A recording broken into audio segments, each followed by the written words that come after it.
2011 সালে যে সামগ্রিক ষড়যন্ত্র সংগঠিত হয়েছিল মূলত ইঞ্জিনিয়ারিং ইন্ডাস্ট্রি, সেই ইন্ডাস্ট্রি আধুনিকীকরণের আমাদের বন্ধ হয়েছে। বামপন্থীরা সবচাইতে বেশি অন্য মতাদর্শকে সম্মান করে। ধর্ম নিয়ে আলোচনা করতে চান, আমার উদ্যোগীকে বসুন, তিনি ধর্ম বেশি জানেন না আমি ধর্ম বেশি জানেন, আমি প্রমাণ করে দেবো। এই যে বিভাজনগুলো হয়েছে, ধর্ম যদি সমাজের প্রয়োজনে এসে থাকে, বিভাজনগুলো সমাজের প্রয়োজনে এসেছে। পৃথিবীতে যা যা খাদ্য আছে সব খাওয়ার অধিকার মানুষের আছে। সব হিন্দুর গরু খাওয়ার অধিকার আছে, সব মুসলমানের শুয়োর খাওয়ার অধিকার আছে। তো রামায়ণে গরু খাওয়ার কথা আছে, মহাভারতে গরু খাওয়ার কথা আছে, বেদে গরু খাওয়ার কথা আছে। নির্বাচনে প্রার্থী হওয়ার পরে তাকে অভয়ার মা বলছেন, হ্যাঁ আমার আপত্তি আছে। তার মেয়ের নাম অভয়া না, তার মেয়ের নাম অন্য। অভয়ার মাতৃত্ব তিনি দাবি করবেন কেন?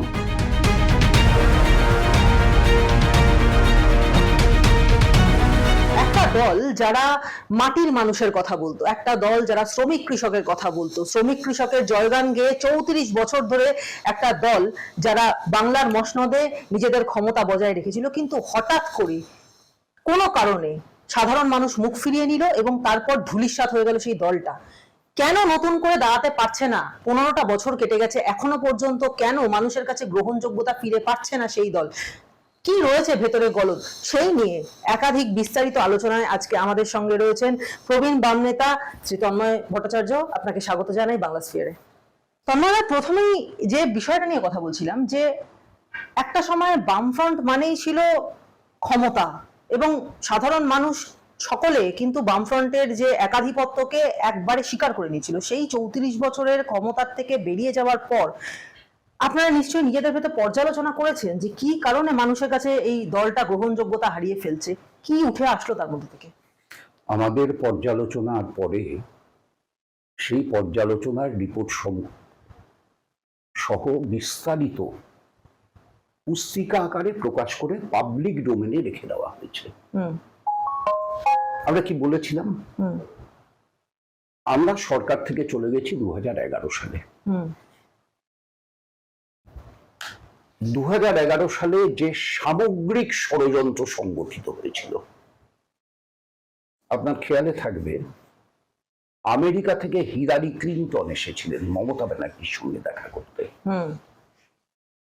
আপনি গোটা পৃথিবীতে আর একটা অঙ্গরাজ্য দেখাতে পারবেন যেখানে আমেরিকার ফার্স্ট লেডি তিনি একটা আঞ্চলিক দলের নেতার সঙ্গে, নেত্রীর সঙ্গে দেখা করতে এসেছেন? পৃথিবী জুড়ে একটা একদমই না। না। কেন এসেছিলেন?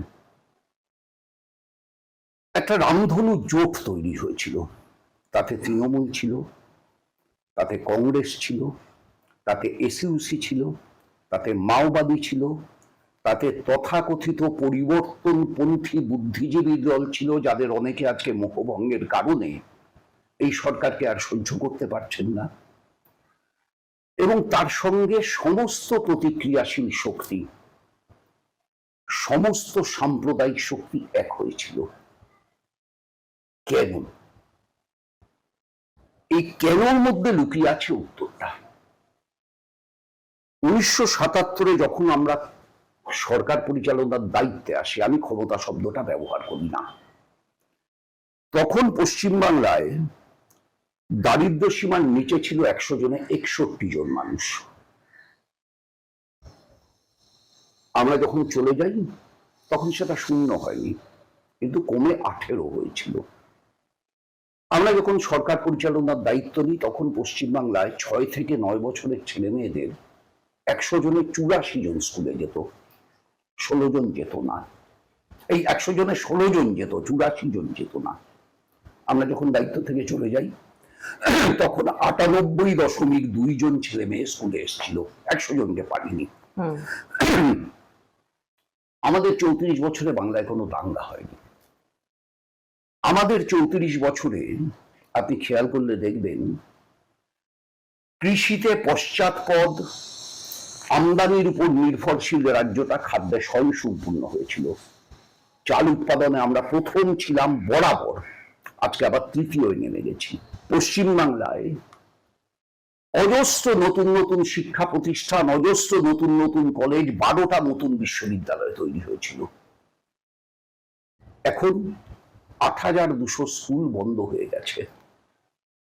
কলেজগুলোতে ছাত্র নেই, শিক্ষক নেই, অধ্যাপক নেই।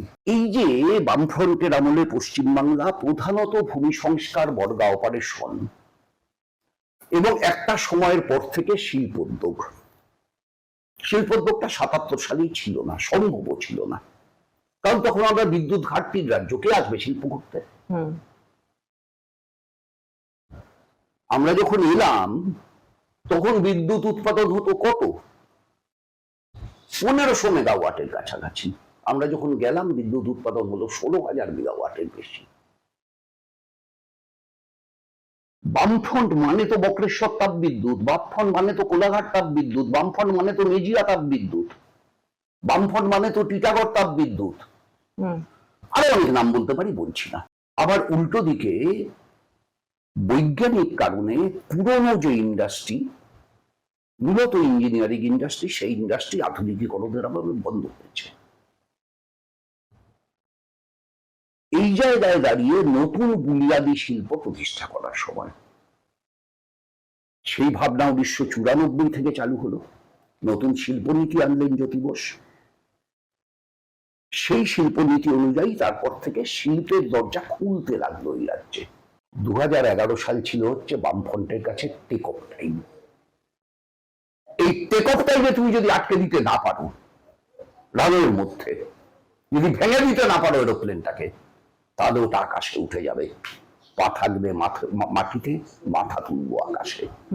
কিন্তু সাধারণ মানুষের মধ্যে একটা ন্যারেটিভ তৈরি হয়ে গেছে যে বামপন্থীরা অন্য কারোর কোনো মতাদর্শকে সম্মান করতে জানে না। তারা নিজেরা যে মতাদর্শে বিশ্বাসী, তারা মনে করে বাকিরা সকলে সেই মতাদর্শে বিশ্বাসী হলে বা সেই মতাদর্শকে মেনে চললে তবেই তারা শিক্ষিত, তবেই তারা গ্রহণযোগ্য, বাকিরা নয়।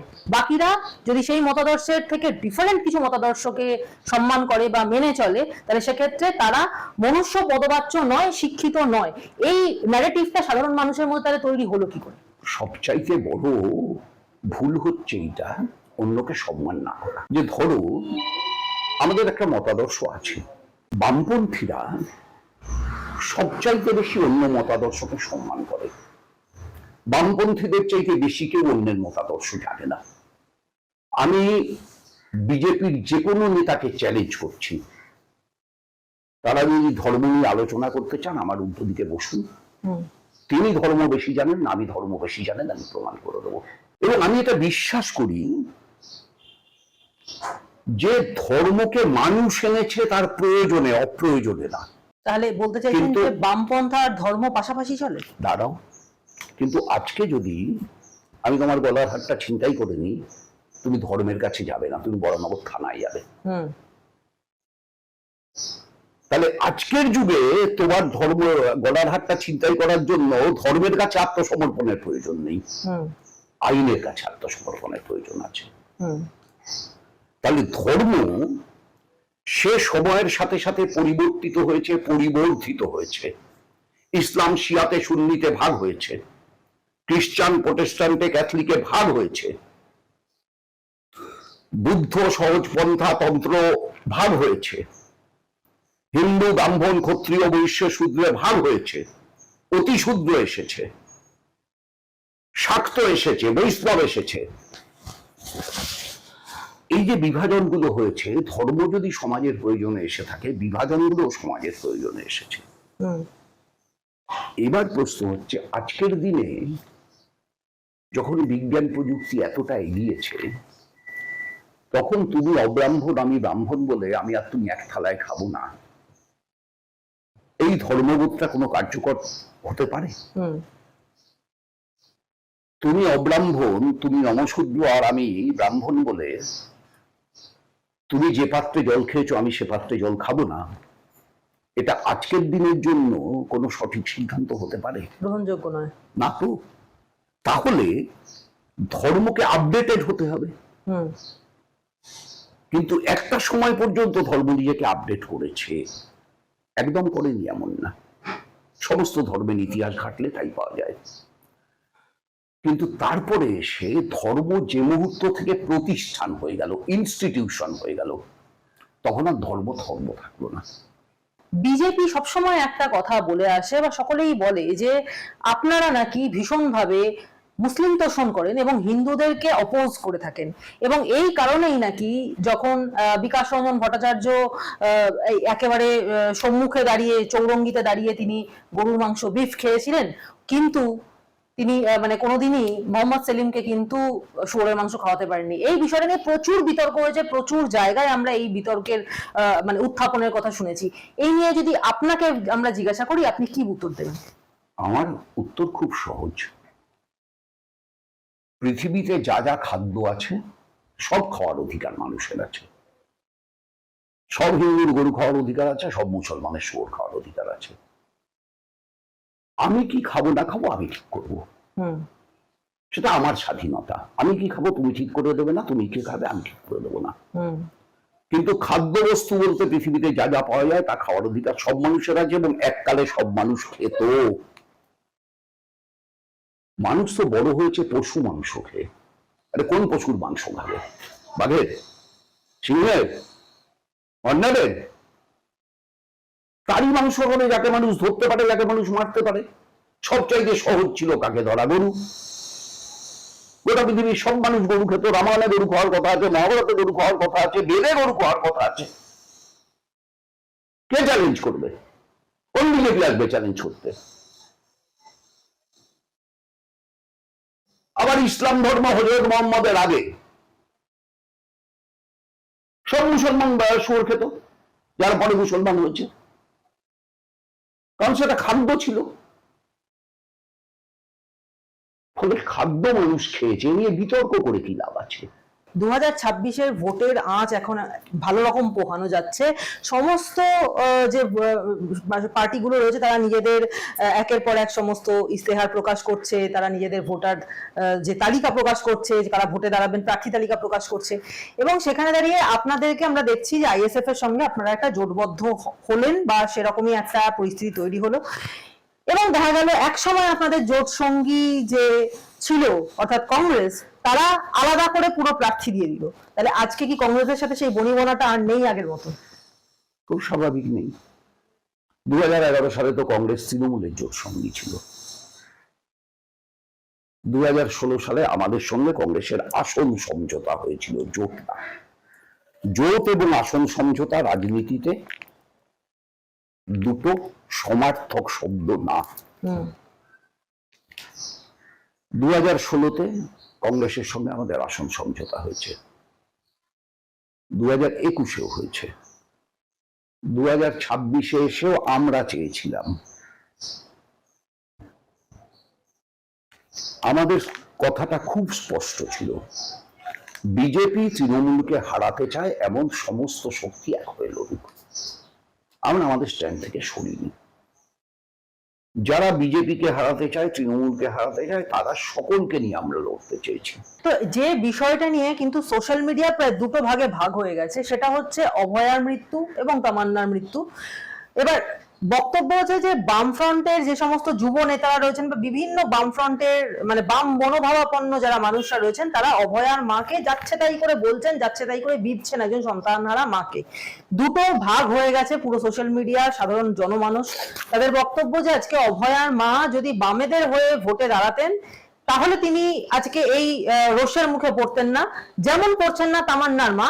তিনি এখন বিপ্লবী হয়ে গেছেন, তার তিনি বিপ্লব করছেন। আর বামেদের মানে ন্যারেটিভ অনুযায়ী অভয়ার মা যেহেতু আজকে বিজেপির হয়ে ভোটে দাঁড়াচ্ছেন, সেই কারণেই তিনি এখন খুব খারাপ হয়ে গেলেন যে তাকে তার চরিত্র নিয়ে, তার মেয়ের মৃত্যু নিয়ে তাকে কদর্য আক্রমণ করতে কেউ ছাড়ছে না, বিশেষ করে বামেরা। যদি কেউ এই কাজ করে থাকে আমি তার তীব্র নিন্দা করছি, কিন্তু আপনারা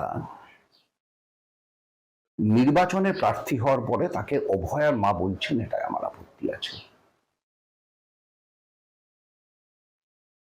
তার মেয়ের নাম অভয়া না, তার মেয়ের নাম অন্য।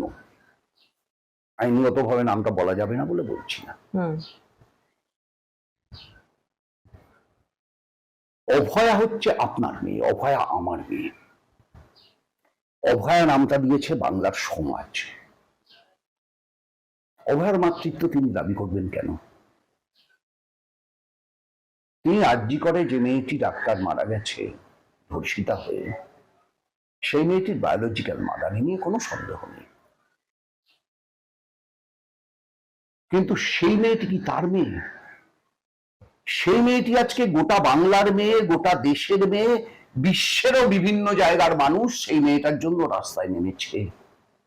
সে আমাদের সবার মেয়ে। আমরা তাকে অভয়া বলেছি, আমরা তাকে তিলোত্তমা বলেছি। তার মা তাকে অভয়া বলেননি, তার মা তাকে তিলোত্তমা বলেননি। তিনি সন্তানহারা,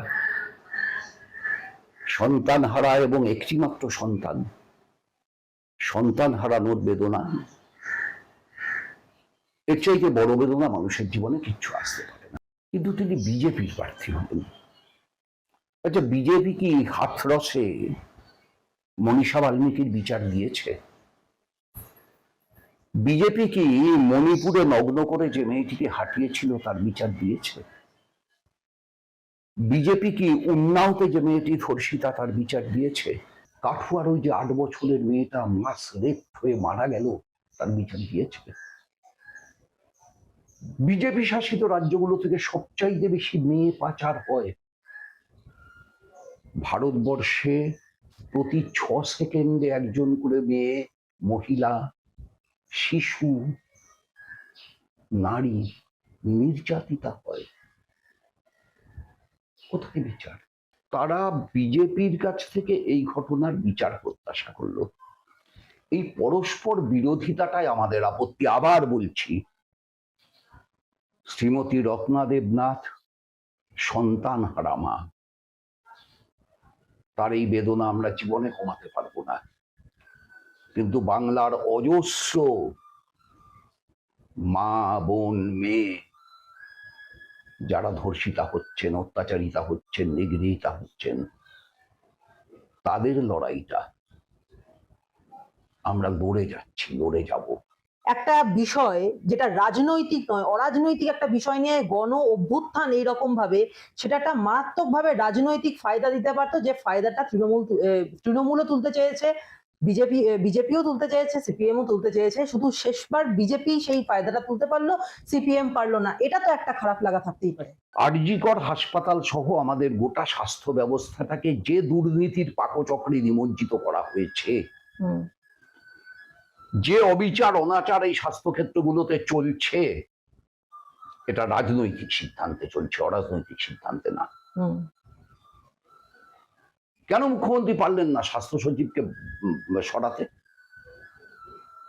কেন পারলেন না? রাজনৈতিক সিদ্ধান্ত।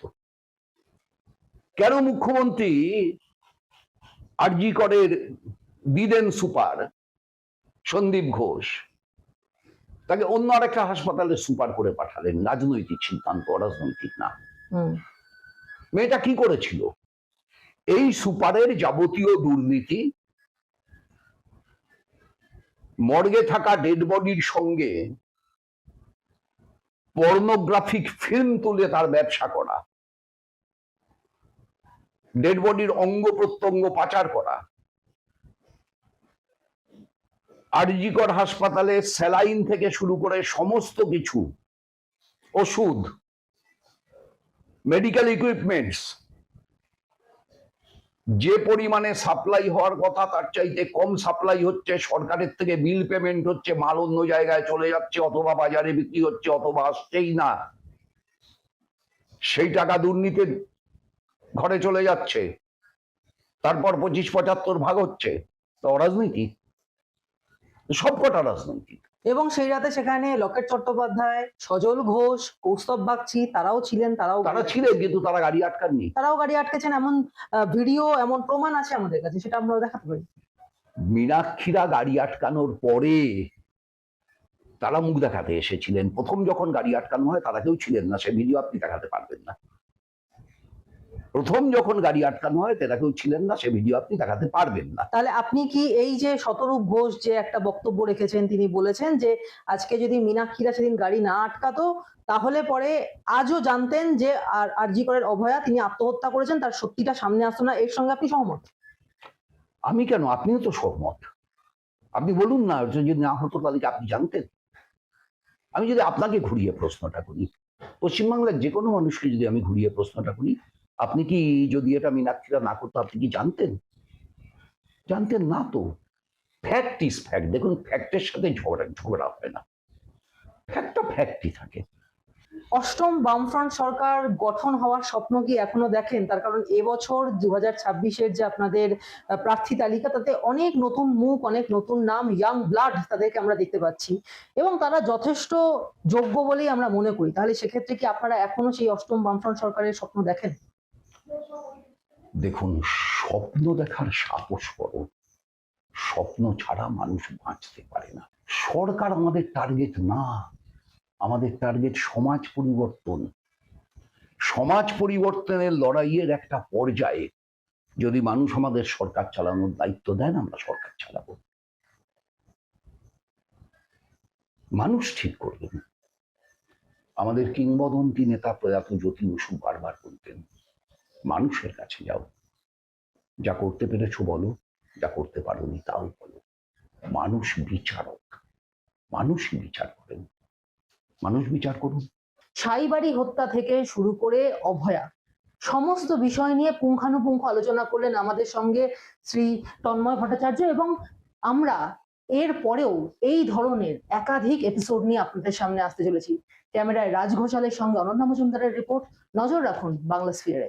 ভোটের হাল হাকিকত, মানুষের চাওয়া পাওয়া নিয়ে শুধু রাজনীতিকরাই নন, একান্ত সাক্ষাৎকারে থাকবেন সমাজের বিশিষ্ট জনেরা। শিয়রের খবর দেখুন একমাত্র বাংলা স্ফিয়ারে।